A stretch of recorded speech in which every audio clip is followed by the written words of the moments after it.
This time, I will be illustrating how to graph the line or the linear equation given the slope and a point where the line passes through. For example, we have the line with the slope of -2 and the point of 2, -1. So all we need to do first is to plot the point with coordinates to -1, like this one. So this is where we can find the point with coordinates to -1. The x-coordinate is +2, so that is aligned with the x-axis at +2. And the -1 y-coordinate, so that is aligned to -1 at the y-axis. So this is the point with coordinates to -1. And then from this point, since we have the slope of -2, and we know that the graph of the linear equation with the slope of -2, it is rising to the left. And we already learned that the slope is the ratio between the rise and the run of the graph. So we are going to determine the rise from this point, since the slope is -2, meaning the rise is 2 units and the run is 1 unit. So we have this one. From this point, we are going to rise up or go up 2 units. So 1, 2. So stop here and then run from this point going to the left, since the graph will be rising to the left.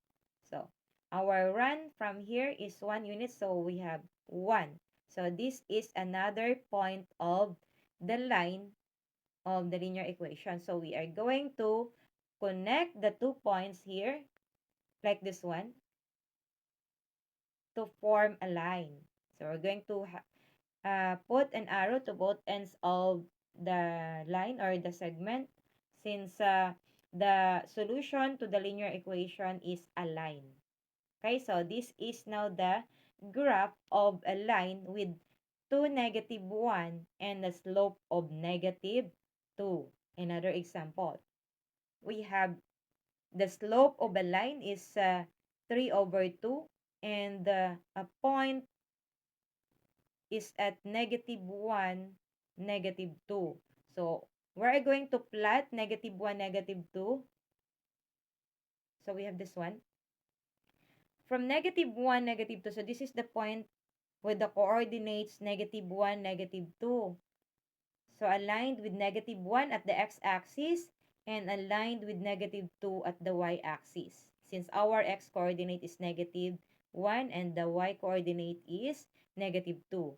Now from this point, we are going to go up 3, because this is the rise of the graph, 3, and the run is 2. So we have, from this point, we have 1, 2, 3. So stop here. And then run to the right 2 units. So we have, from here, we have 1, 2. So this is another point. Now, why is the direction of my run is going to the right, not to the left? Because I am going to make a line that is rising to the right, since this is positive. The slope is positive.